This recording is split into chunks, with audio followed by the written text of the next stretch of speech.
Many people from China that I do business with, they laugh at us. They feel we're fools. They're making the products that we used to make in this country. They're making them in China. We're rebuilding China. If you were president, what would be different? Well, I do things very strongly. I tax China. They manipulate the currency. By manipulating the currency, it's very hard to compete with China. We have the cards because we're the ones that are spending all of this money in China.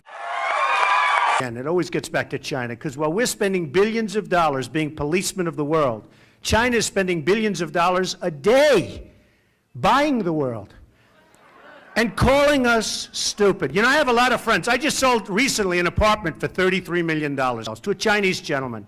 And I get to know a lot of guys and a lot of big people from China. And they look at me. This is before, you know, by the way, about 2 months ago, they stopped talking to me so much. You understand. They're saying, shit, do you believe we're talking to this guy? And now maybe something crazy could happen? They see these polls. But they sit there, and before I did this, they'd say to me, because they're sort of friends of mine, you know, and competitors, but friends. They're saying, Donald, we don't believe that your government allows us to do this. The one guy looks at me and says, are they stupid? And I say, absolutely, they're stupid. So, you know, I don't blame them. It's like if you make a bad business deal, if you don't know what you're doing, you have to blame yourself. I blame our leaders. Here we have China ripping this country off like nobody's ever seen before. And we have the president of China come a few months ago to Washington. And we give him a state dinner. Now, when people are screwing you, you don't give them state dinners. You don't do it. You heard my statement, right? I said, no, we're not giving dinners. What we do is we sit down in my office for a couple of hours. We either make a deal where you stop manipulating your currency or not.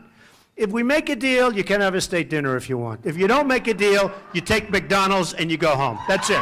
That's it.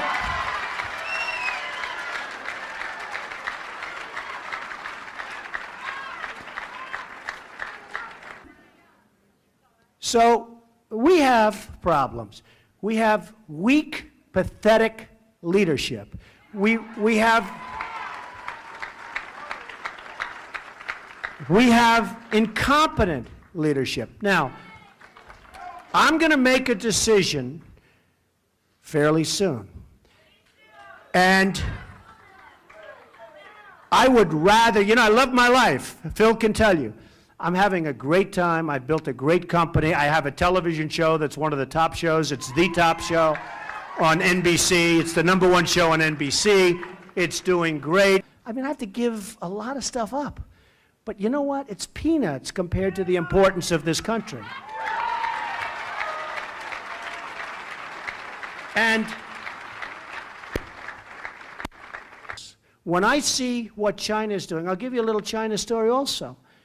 China, I said the other day, very, very hard to buy anything outside of China. Oh, certain other countries also, but China's, you know, the one. And I said, somebody said, well, what would you do? What can you do?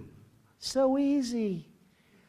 I'd drop a 25% tax on China. And you know, I said to somebody that it's really the messenger. The messenger is important. I could have one man say, we're going to tax you 25%.